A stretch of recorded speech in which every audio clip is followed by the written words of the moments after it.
Estimados oyentes, ¿cómo están? Nuevamente con ustedes, muy buenas tardes.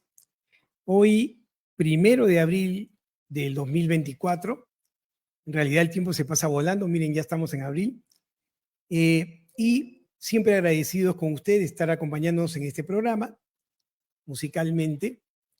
Y hoy vamos a tratar un tema que es un tema muy importante porque está en relación con la salud general y anímica de la mujer, y está también relacionado a cómo puede impactar este proceso en los vínculos de pareja, en los vínculos de familia y en general en la funcionalidad de las mujeres. Hoy vamos a hablar del síndrome premenstrual.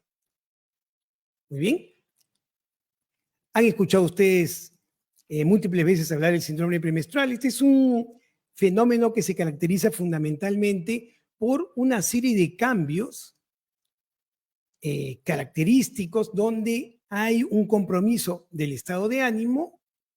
La mujer comienza a tener mucha sensibilidad, sobre todo en la zona de los senos, ¿no? Hay antojos de comida, fatiga, irritabilidad, inclusive se pueden presentar síntomas depresivos y generalmente se presenta una semana antes de la menstruación, ¿no? Lo que nosotros llamamos en el ciclo menstrual la fase lútea. Y este fenómeno que les comento es sumamente común en las mujeres. Se calcula que 3 de cada 4 mujeres experimentan en algún momento y de alguna forma el síndrome premenstrual. Es decir, se puede dar en mujeres de manera continua o puede parar y después lo volverse a presentar o presentarse una única vez. Pero este síndrome premenstrual usualmente no produce conductas discapacitantes, es decir, las molestias que produce usualmente permiten a la mujer poder realizar sus actividades sin mayor problema, ¿no? Probablemente muchas de nuestras oyentes deben identificarse con este síndrome y muchas veces pasa también que las parejas, es decir, los varones, no reconocen que este síndrome en realidad es parte de un proceso en el que el ciclo menstrual se manifiesta a través de procesos somáticos que de alguna u otra forma la mujer externaliza, ¿no? Sea con quejas de dolor o con cambios del estado de ánimo, pero que en realidad no está en su manejo, ¿no? Porque se ha podido establecer que hay un complejo cambio neuroquímico en el cerebro de la mujer en esta etapa premenstrual, que no solamente está en relación con la conducta hormonal. Deben tener mucho cuidado con esto porque por muchos años se pensó que el problema que se presentaba en la mujer en el síndrome premenstrual dependía fundamentalmente de este juego de los de las hormonas, ¿no es cierto? Y que estas impactaban sobre diferentes áreas del funcionamiento del organismo. Pero hoy se sabe que aparentemente el proceso estaría más relacionado justamente con aquella estructura que se encarga de regular el estado de ánimo y la ansiedad, denominado sistema límbico, y que estaría en relación a un neurotransmisor muy generalizado en el cerebro y en el organismo, que se conoce como ácido gamma aminobutírico, conocido para los amigos como GABA, que es un neurotransmisor inhibitorio por excelencia. Pareciera que hay un compromiso de la conducta de este neurotransmisor y eso generaría irritabilidad, excitabilidad, lo que se conoce como parte de este síndrome. Lo vamos a hablar después con calma más adelante. Pero lo que está claro es que estos síntomas conductuales, anímicos y corporales no son producto de que la mujer sea más débil o si no se presenta más fuerte, ¿no? O que se presente en una característica de personalidad de la mujer. Se puede presentar en realidad en las mujeres en general sin que haya necesariamente una historia de procesos afectivos o de dificultades que puedan hacer pensar que es de alguna manera más frágil o más lábil a estos cambios que se producen en los procesos del ciclo menstrual. Entonces hay que tener eso bien en cuenta porque muchas veces nos preguntamos qué está pasando o las parejas dicen por qué se comporta así. Ya sabemos que así es intolerable, no se puede hacer nada, ¿no? Y muchas veces las parejas maltratan a su pareja femenina, las mujeres, porque justamente al no comprender y pensar que es algo que está en su dominio, ¿no? No comprenden lo que está sucediendo y reaccionan de esta manera.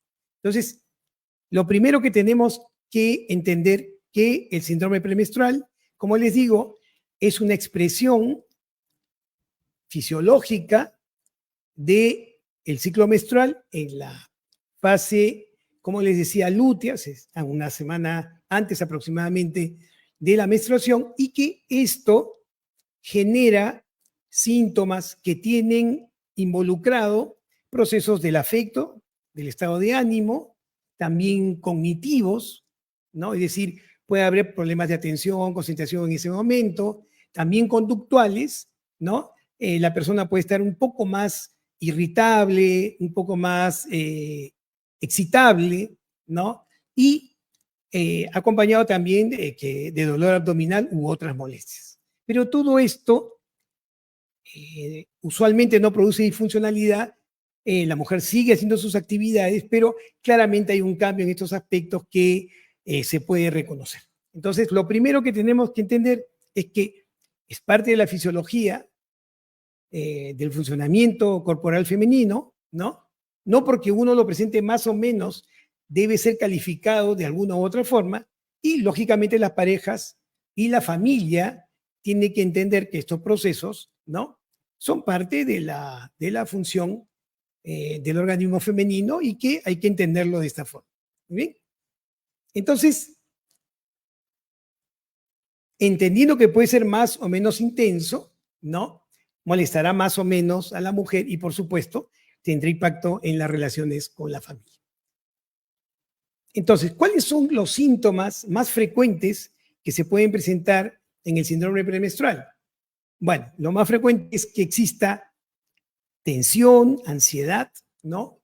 Un estado de ánimo que usualmente tiende hacia procesos de tristeza o de falta de ganas de hacer cosas, o sea, con un ánimo más depresivo, ¿no? Pueden haber episodios de llantos inexplicables, es decir, que quien ve externamente a la mujer no entiende por qué se puso a llorar, ¿no? Cambios en el humor, irritabilidad, puede haber enojo, sin que necesariamente haya algo que lo justifique, o de repente sí existe, pero el problema es ese tamaño, pues, y la reacción es mucho mayor, ¿no? Cambios en el apetito, ¿no? Puede haber aumento del apetito, disminución del apetito, y son frecuentes los antojos, ¿no? También puede haber antojos, problemas para conciliar el sueño, generalmente para iniciar el sueño, puede haber insomnio. Generalmente en estos procesos hay, algunas mujeres toman la decisión o la posibilidad de aislarse más bien para evitar ser expuesta a estresores cuando ellas están más sensibles, ¿no?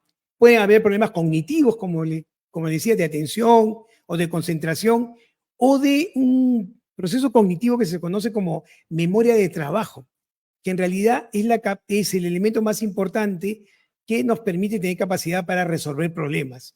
Y entonces en ese momento la mujer puede sentirse indecisa o puede sentir que no tiene la solvencia usual para resolver los problemas que enfrenta cotidianamente, ¿no es cierto?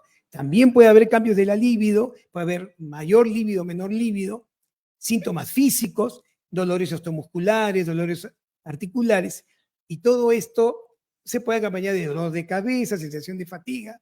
Puede haber inclusive aumento de peso, puede haber una ligera hinchazón, sobre todo abdominal, ¿no? Sensibilidad, como le decía, en los senos, ¿no? Brotes de acné, puede haber estreñimiento, puede haber diarrea, e inclusive en este momento las mujeres pueden ser, escúcheme bien, más intolerantes al alcohol. Es decir, pueden embriagarse más rápidamente, son más sensibles a la presencia del alcohol. Por eso en las mujeres que tienen mucha sintomatología en su síndrome premenstrual se les recomienda no consumir alcohol, por lo menos en ese momento, porque puede tener reacciones inusuales. Entonces, toda esta serie de síntomas se pueden presentar, no todos necesariamente, pero en diferentes intensidades, dependiendo de las características de la conducta del funcionamiento de los órganos internos. Muy bien. Entonces, hasta ahí creo que todos estamos de acuerdo. Me imagino que en algún momento mujeres con este síndrome, o que lo hayan tenido en algún momento, pueden haber sentido algunos de estos síntomas en mayor o menor intensidad, ¿no? Y que se han sentido mal por esto, porque no están sobre su manejo, no están en el campo de su voluntad, ¿no? Es difícil evitar esto. Mujeres que hacen todo el esfuerzo para no expresar, pero los dolores que son reales, ¿no es cierto?, son difíciles de no expresar. Y entonces esto puede incomodar a la familia cuando en realidad uno debería conocer este fenómeno y acompañar a la pareja, darle su espacio, evitar estresores en ese momento para que los síntomas no se exacerben. Bien, entonces yo podría decirles de manera general que el síndrome premenstrual tiene un dolor emocional que se acompaña de un dolor físico, ¿no? Pero tiende a ser lo suficientemente leve como para no generar disfunción, pero lo suficientemente potente para que quien rodea a la mujer se dé cuenta, ¿no? Y que pueda generar algunas dificultades, porque es un cambio, como les decía, del estado de ánimo, de la emocionalidad y de la conducta. Pero es diferente cuando estos síntomas se hacen tan intensos que efectivamente le quitan funcionalidad total a la mujer. Y en este momento hablaremos entonces de un trastorno disfórico premenstrual. Entonces, ustedes me dirán, con razón, Alberto, ¿cuál es la diferencia entre un síndrome premenstrual y un trastorno disfórico premenstrual? En realidad, el trastorno disfórico premenstrual es el punto más extremo y más álgido de un síndrome premenstrual. ¿Estamos de acuerdo? Mientras que el síndrome premenstrual no genere disfuncionalidad, estamos entonces hablando de un síndrome premenstrual leve a moderado.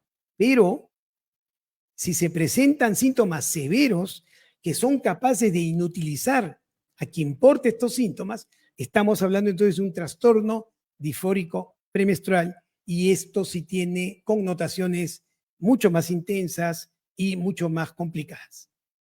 ¿Estamos de acuerdo? Entonces, diferenciando, el síndrome premenstrual se presenta en 3 de cada 5 mujeres, pero el síndrome premenstrual, que es tan intenso que se califique como un trastorno disfórico premenstrual, ¿no es cierto?, se puede presentar en las mujeres alrededor del 2 al 5%. O sea, 2 a 5% de las mujeres pueden sufrir de un trastorno disfórico premenstrual. ¿Ven la diferencia? Síndrome premenstrual, 3 de cada 4 mujeres. Trastorno disfórico premenstrual, ahí estamos hablando entonces de valores que van de 2 al 5%. Y entonces, el trastorno disfórico premenstrual es un trastorno caracterizado por presencia de síntomas, y escuchen bien, fundamentalmente emocionales, con expresión física y conductual. Recuerden ustedes, emoción significa mostrar hacia afuera. Si yo tengo un profundo trastorno emocional, definitivamente se va a expresar a través de mi conducta, ¿no es cierto? Entonces, hay una alteración de la emoción, de la conducta, y hay claramente una disfunción que compromete el estado físico del paciente. ¿Estamos de acuerdo? Y entonces, estas sensaciones y estos cambios son significativos y se presenta usualmente 4 o 7 días antes de la menstruación. Y estos síntomas incluyen, ya, como les he dicho, procesos muy, muy intensos donde los síntomas anteriores que les he mostrado, que les he señalado, perdón, y les he manifestado, ¿no es cierto?, son sumamente intensos, sumamente intensos. Y entonces, ¿qué se ha podido encontrar en las pacientes con este trastorno disfórico premenstrual? Y acá voy en relación a lo que les decía con respecto a este neurotransmisor que es inhibitorio, ¿no? Voy a ponerles un ejemplo de la importancia de este neurotransmisor de manera clínica, ¿no? Yo estoy seguro que en algún momento, por alguna causa, ustedes podrían haber tomado alprazolam o clonazepam o urbadán, ¿no es cierto? O lorazepam, y ustedes lo han tomado por alguna situación determinada de mucha angustia o estrés, y deben haber sentido, pues, que esta medicación les genera una tranquilidad, ¿no es cierto? Baja la ansiedad, baja la excitabilidad. Bueno, les cuento que todos estos fármacos tienen como mecanismo de acción mejorar o potenciar la actividad de este neurotransmisor, del neurotransmisor GABA. El neurotransmisor GABA es el neurotransmisor inhibitorio por excelencia del sistema nervioso central. Entonces, cualquier situación, hormona, químico, fármaco que actúe sobre los receptores GABAérgicos, haciéndolos más sensibles, harán que el individuo se sienta apagado, inhibido, tranquilizado, moderado. ¿Estamos de acuerdo? Miren cómo será de importante el GABA, que cuando uno dice que el cerebro ha madurado, ¿no? Es porque el sistema GABAérgico ya está funcionando a plenitud. Y ustedes miran qué raro, o sea que cuando uno más relajado está o más sueño tiene, es porque su cerebro ha madurado más. No. Lo que pasa es que este neurotransmisor GABA inhibe aquellos procesos que nacen de las partes más primitivas del cerebro y nos invitan a hacer cosas o a estructurar conductas primarias. Alimentarse, reproducirse, euforia, etcétera, etcétera, etcétera. Entonces, ustedes lo pueden ver claramente. Cuando el niño es pequeño, ¿qué hace todo el día? Llora, pues. ¡Guau! ¡Guau! Todo el día. Está irritable. ¿Por qué? Porque predomina la excitabilidad. En ese momento, este neurotransmisor GABA no genera mayor acción sobre el cerebro del recién nacido. Pero conforme va creciendo el recién nacido, ustedes saben, ¿no? Van tranquilizándose cada vez más. De hecho, hay que tener pausa para aprender a caminar, hay que tener pausa para aprender a hablar, hay que tener pausa para aprender a resolver problemas, y uno habla, pues, que uno ya es adulto alrededor de los 18 años. ¿Por qué? Porque tiene capacidad de inhibirse, porque puede provocarle algo, pero no ser el momento, el lugar, ni tener propiedad para realizarlo a esa hora. Y entonces uno tiene que tener capacidad de inhibición, de decir, no lo voy a hacer, hoy no me toca. Bueno, para hacer eso necesitan ustedes una buena maduración del sistema GABA. ¿Qué les parece? Entonces, ¿qué se ha encontrado en las mujeres con trastorno disfórico premenstrual? Que hay una alteración de la función GABAérgica. Hay una alteración de la función GABA. Y aparentemente, esta alteración de la función GABA, que la hace menos eficaz, haciendo a la mujer más excitable, más susceptible a los estímulos externos, está en relación a un metabolito de la progesterona que se conoce como alopregnanolona. Este metabolito lo que va a hacer es disminuir la sensibilidad del neurotransmisor GABA, y aparentemente en la mujer con trastorno disfórico premenstrual esta hormona se produciría muy poco, este metabolito se produciría muy poco, y entonces ante la situación de estrés que conlleva este periodo premenstrual, no hay la suficiente capacidad inhibitoria para poder disminuir los cambios que se generan neurobioquímicos en el cerebro y en el cuerpo. Eso es lo que pasa.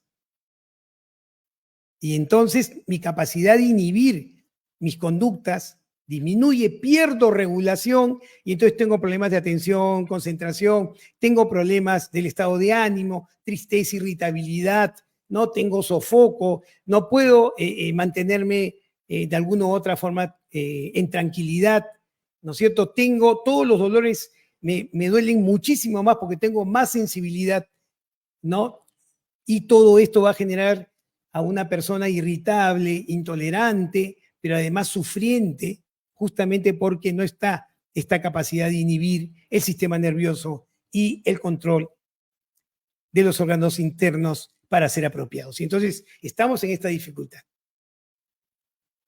Esto más allá, porque se ha explorado la conducta de las hormonas y lo que se ha encontrado es en realidad poco sugerente de que sean las responsables. Aparentemente, como les digo, hay una afectación de este neurotransmisor, que va a generar ¿qué cosa? Como les digo, una imposibilidad de poder generar resistencia al estrés persistente que es propio del proceso de la ovulación y de la etapa lútea, ¿no es cierto?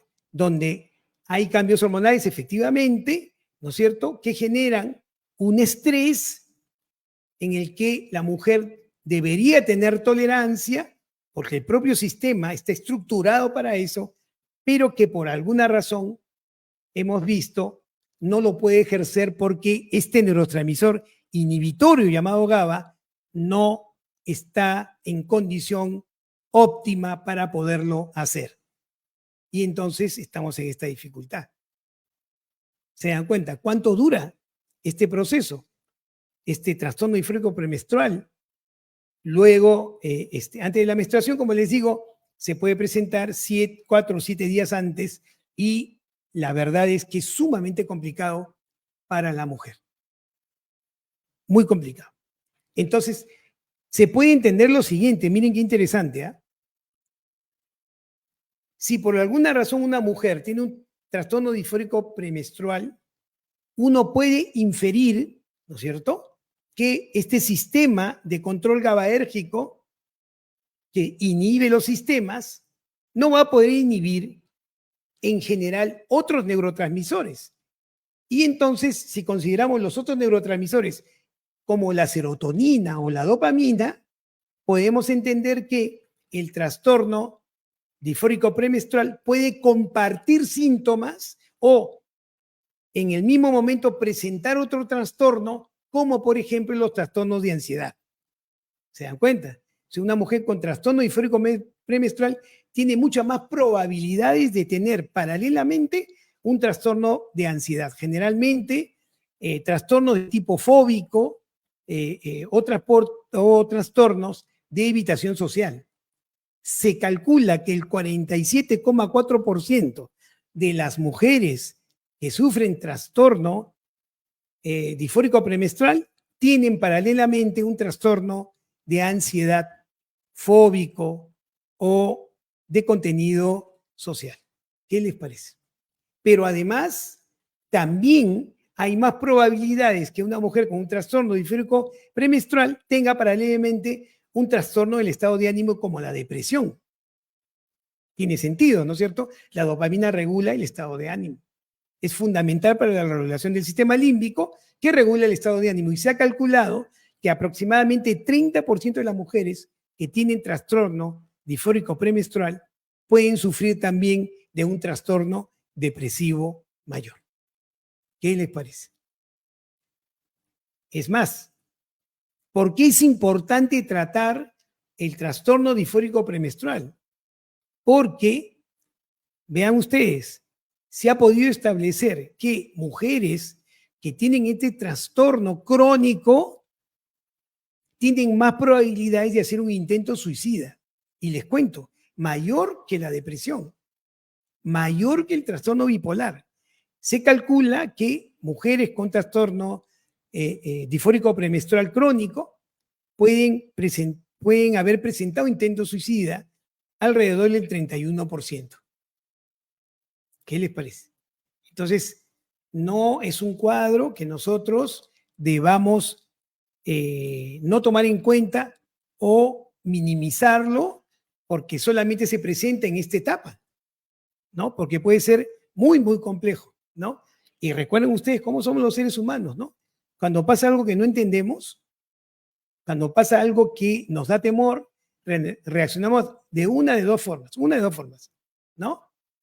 O lo minimizamos y nos reímos del problema, ¿no? Por temor, o huimos del problema, ¿no es cierto? Y entonces, aquellas mujeres que sufren síndrome premenstrual o trastorno disfórico premenstrual tienden a recibir la burla de su pareja, ¿no? ¿Ves? Ya te pusiste como loca. ¿Qué loca mi mujer? Cada vez que menstrua me tengo que ir de la casa. ¿Y ustedes creen que eso de alguna u otra forma va a colaborar para que este trastorno pueda ser llevado con más calma y con más propiedad por quien le afecta, cuando en realidad nadie comprende lo que realmente le está pasando, o por lo menos el entorno familiar? Por eso es importante tener esta información. Por más irritable que vea mi pareja en ese momento, tengo que entender que no está en su manejo si es que no procura un tratamiento adecuado. Entonces, para poder decir que estamos frente a una mujer con un trastorno disfórico premenstrual, es indispensable que la sintomatología, como les digo, se desarrolle poco antes de la menstruación, 4 o 7 días antes, ¿no? Y tiene que haber cronicidad, ¿no? Por lo menos 2 ciclos menstruales en un año que presenten este trastorno disfórico premenstrual, ¿no es cierto? Entonces, estas dos condiciones deben ser necesarias. ¿Y cuáles son los síntomas más importantes y prevalentes en el trastorno disfórico premenstrual? Lo primero, y escuchen bien, tristeza. Pero esta tristeza, característica del trastorno disfórico premenstrual, es una tristeza que se acompaña de desesperanza y de autodesaprobación. O sea, la mujer que sufre este problema está triste y se culpa y siente que nada tiene sentido cuando ve hacia adelante. Imagínense si sobre este proceso la pareja va a ir y se va a burlar. Lo otro es la tensión, la ansiedad, la impaciencia, ¿no? Y el ánimo se hace lábil, ¿no es cierto? No hay equilibrio. Hay reacciones que parecieran no tener mucho sentido. Y a estos síntomas se instala la ideación suicida. Hay irritabilidad, enfado, persistencia y aumento de los conflictos interpersonales. Entonces, estos 4 grupos de síntomas que les acabo de mencionar son necesarios para poder decir que estoy frente a un trastorno disfórico premenstrual. Si este proceso se presenta antes de la menstruación, 4 o 7 días antes, y se repite por lo menos 2 ciclos en un año, estamos frente a un trastorno disfórico premenstrual crónico y hay necesidad de tratar este cuadro.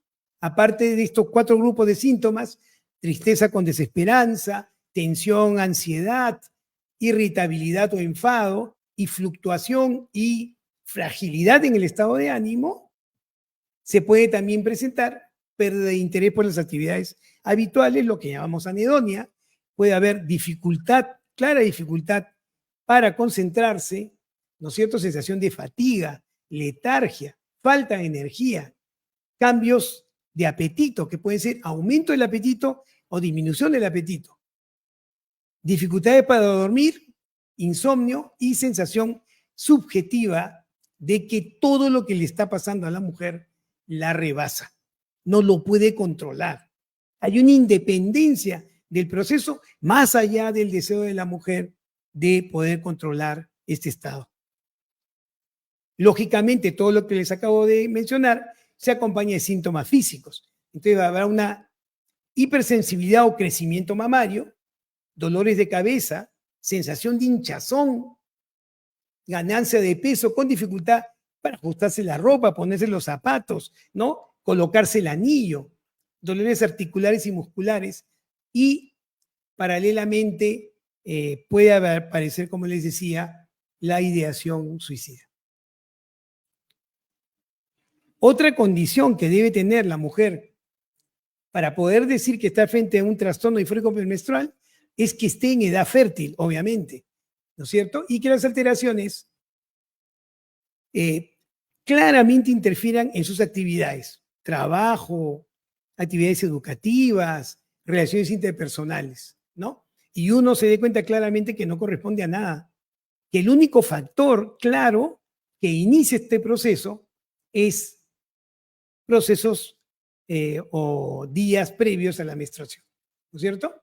Entonces, todo esto es importantísimo para que nos demos cuenta de la intensidad y gravedad de este proceso y podamos entender que no está en el manejo de la mujer, no es un capricho, no es porque le dé la gana, no es porque es una engreída, no es porque quiere que su mamá esté con ella en ese momento, no es porque quiere encargarle los hijos a nadie, no es porque no quiera trabajar, no, señor.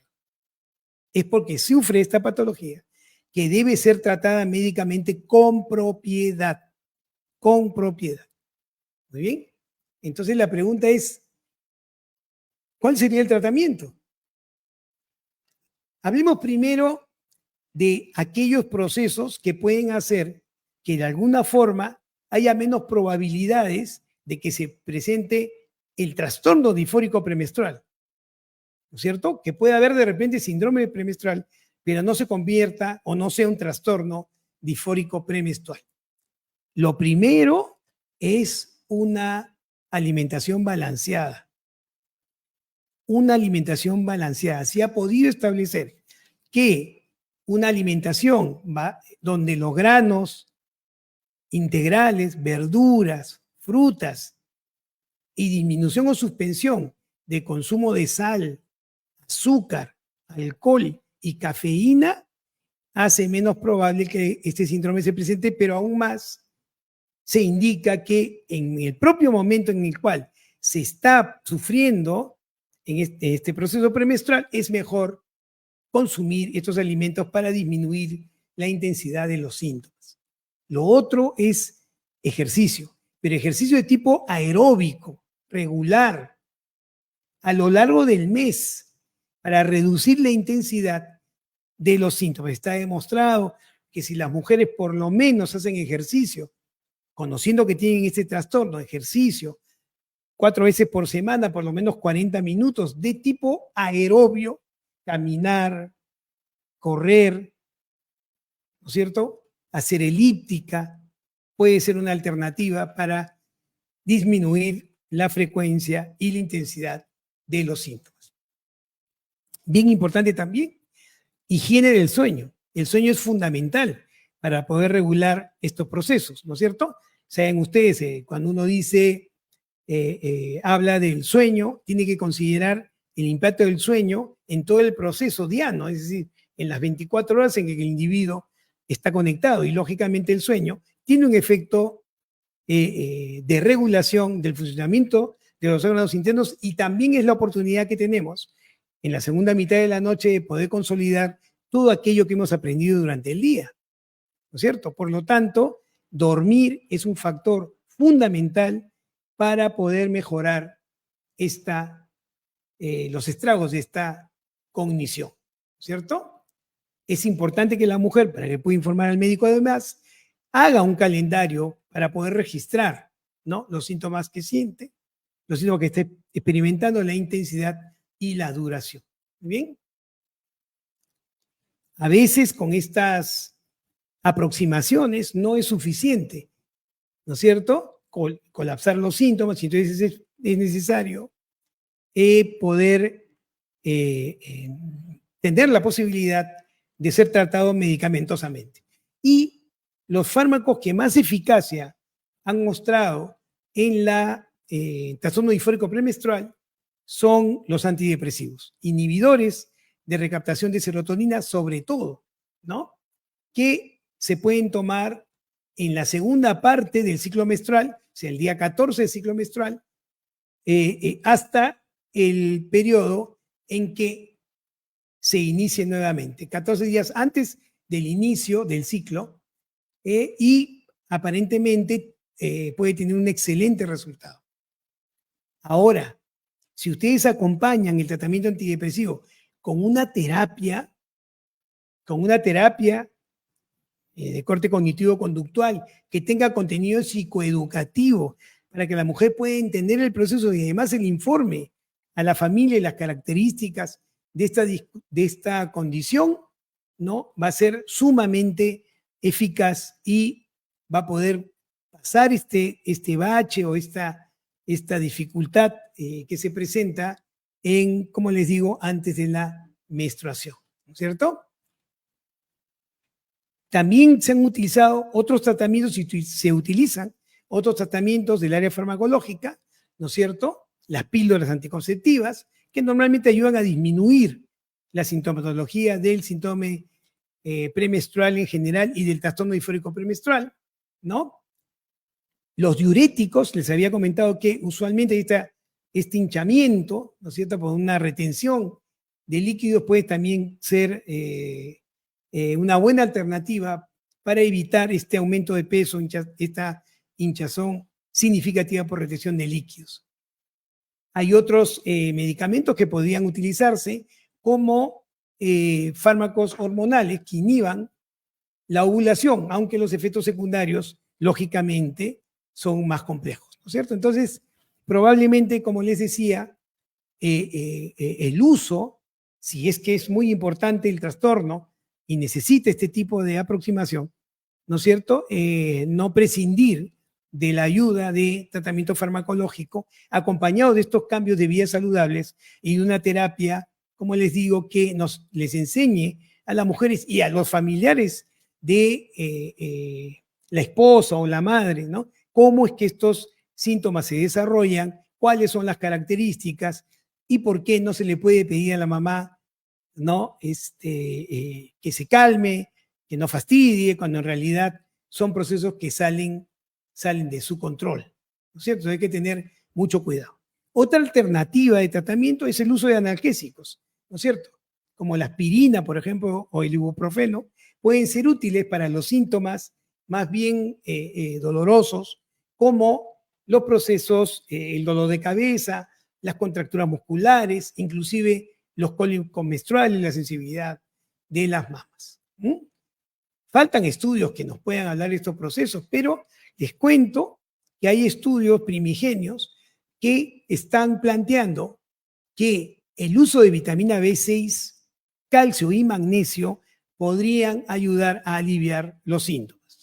¿Estamos de acuerdo? Entonces, miren ustedes, primariamente, una alimentación adecuada, ¿no es cierto?, rica en fibra, frutas, verduras, ¿no es cierto?, acompañado de una higiene del sueño adecuada, respetando los procesos del sueño, un ejercicio aeróbico, como les decía, 4 veces por semana, 40 minutos, caminar, correr, elíptica, lo que les acomode más, ¿no es cierto? Todo esto puede, de alguna manera, como les decía, disminuir la frecuencia o los síntomas en el momento que se presenten. Pero además, sí podemos hacer yoga, sí podemos tener actividades de relajación, como el tai chi, por ejemplo, puede ser una buena alternativa e inclusive se ha postulado que la acupuntura también puede ser una alternativa interesante. Si a eso le agregamos vitamina B6 y podemos agregar a este bagaje posibilidades de tratamiento calcio y magnesio, probablemente tengamos una mejor respuesta. Entonces, hay que tener mucha atención en esto, ¿no? Acá la vida saludable va a ser fundamental. Yo sé que es complicado por las características del trabajo, de las ocupaciones, el tiempo, ¿no?, las posibilidades económicas, porque ahora resulta que comer saludable cuesta más que no comer saludable, ¿no? Entonces, todo esto son condiciones que pueden, de alguna u otra forma, no permitir cumplir con lo que les acabo de señalar, pero en lo posible intentar practicar estas buenas costumbres. El pronóstico. Bueno, después del diagnóstico y el tratamiento apropiados, la mayoría de mujeres con trastorno disfórico premenstrual sienten disminuidos sus síntomas o desaparecen sus síntomas, o quedan en niveles tolerables. ¿Estamos de acuerdo? Entonces el tratamiento ha mostrado eficacia para esta condición. ¿Por qué es importante hacer el tratamiento? Como les decía, los síntomas del trastorno disfórico premenstrual pueden volverse tan intensos, ¿no?, que interfieran con la vida diaria y funcional de una mujer. Las mujeres sufren de depresión, pueden presentar síntomas mucho más complicados en la segunda mitad del ciclo menstrual y pueden requerir, como les decía, medicamentos.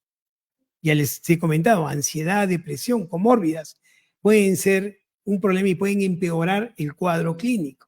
Además, como les digo, la ideación suicida es frecuente y hay que tener mucho cuidado con esta alternativa. Muy bien. Y entonces, miren bien. Muchas veces he estado presente en reuniones donde el síndrome premenstrual se ha minimizado o se ha caricaturizado. Lo vemos también en televisión, en las películas, etc. Pero es un proceso de sufrimiento que uno tiene que tomar en cuenta, sobre todo si es la pareja de una persona que sufre síndrome premenstrual. El síndrome disfórico premenstrual, que es la máxima expresión de la intensidad del síndrome premenstrual, de la gravedad de este síndrome, debe ser considerado muy seriamente y debe recibir un tratamiento adecuado.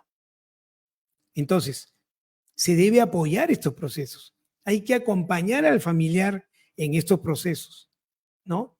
Hay que acompañar a la pareja al médico. Hay que acompañarla en sus exámenes. Hay que acompañarla para nosotros también poder entender qué es lo que está sucediendo,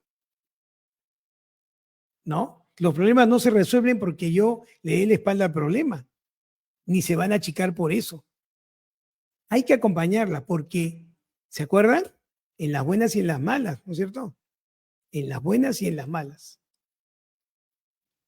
Y en realidad es un proceso tan común que no debe ser de ninguna forma un factor que deteriore un vínculo de pareja. No, señores. Ni un vínculo filial. No. Es cuestión de saber y de entender. La información nos da la posibilidad de podernos adaptar. La información nos permite poder estar con el otro. Saber es mejor que no saber. Porque el saber nos va a permitir ayudar. El saber mejora el vínculo. Y tengo que conocer los fenómenos, somos seres humanos. Y escondernos, es decir, uy, va a menstruar, me voy. Voy a llegar tarde a la casa porque está insoportable. ¿Se pueden imaginar?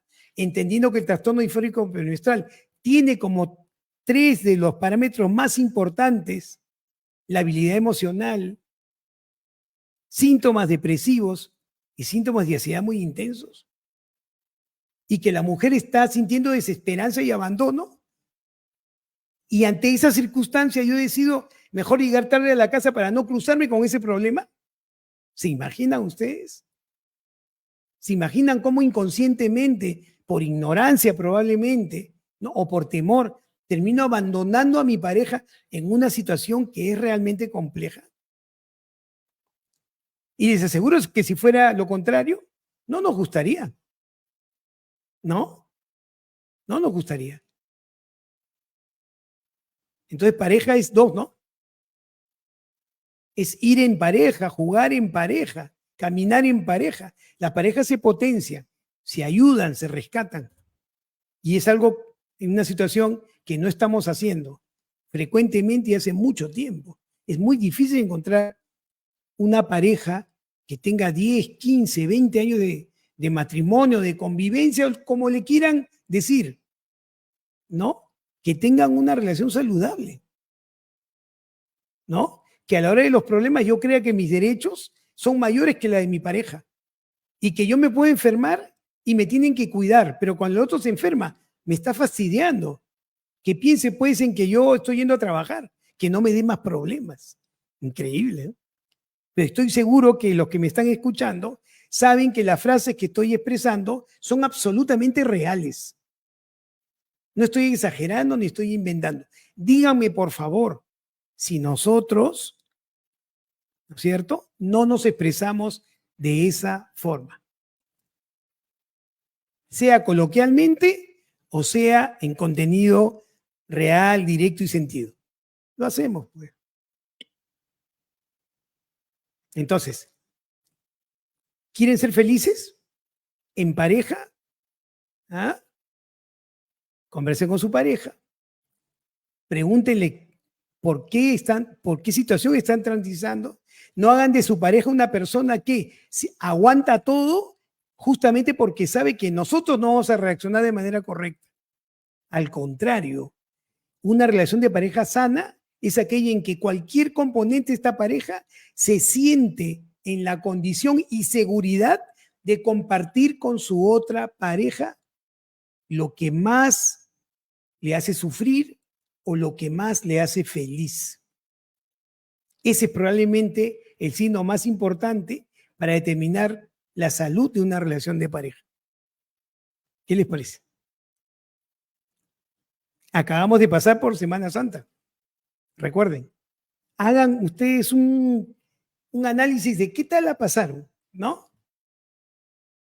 Que cuando yo digo quiero descansar, es literal, ¿no? Y no es que quiero descansar con mi familia o voy a pasar un rato importante, diferente y constructivo con mi pareja. Acabamos de pasar por Semana Santa, donde todas las noticias dicen que la gente se ha trasladado, ¿no es cierto?, para unirse con la familia. ¿Ah? Uno pensaría que para vincularse, ¿no es cierto?, para que aquellos que no están con nosotros puedan sentirnos más cercanos. Pónganlo en su cabecita para que vean si realmente se ha cumplido con eso. Es importante porque el no darse cuenta no les va a permitir corregir. Y vamos a pensar siempre que estamos caminando por el sendero correcto y sin darnos cuenta hacemos sufrir a nuestra pareja. ¿Eh? Simplemente porque tenemos temor de afrontar lo que no conocemos.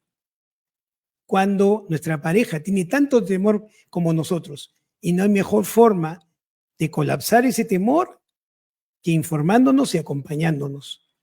Para eso es este programa, justamente. Y yo siempre les digo los síntomas como son, ¿no? Alguno podría decir, este doctor Fernández es más negativo, todo. No, no, no, no, no. Todo lo contrario. Justamente la positividad de este programa es darles información para que ustedes puedan decidir, para que ustedes sepan qué hacer, cuándo acudir al médico, cuándo entender que este sufrimiento es real. Para eso estamos, con todo cariño. ¿Estamos? Entonces, vamos juntos, caminemos juntos, mirémonos entre nosotros.